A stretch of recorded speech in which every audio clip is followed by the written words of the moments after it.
Good morning po mga idol, no. Meron tayo ditong bagong dating na kalabera na 'to, Wala nang ano, ah, yung problema nga nito, ayos naman yung andar, 'pag ikambyo mo, mamamatay. Okay.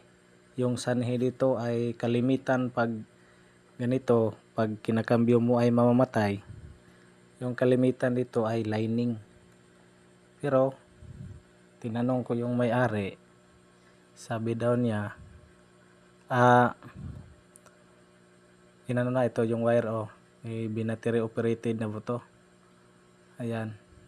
So, yung suspension ko dito ay hindi naman yung lining talaga, kasi pag in-adjust ko yung lining,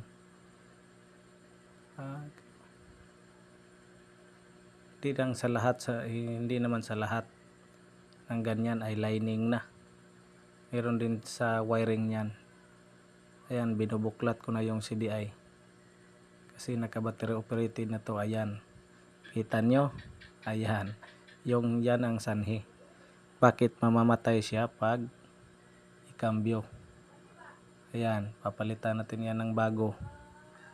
Yan ang problema. Hindi lahat pag kinambyo mo mamamatay, nandoon na sa lining. Okay mga ka-idol. At palitan na natin yan ng bago. Yan lang ang problema.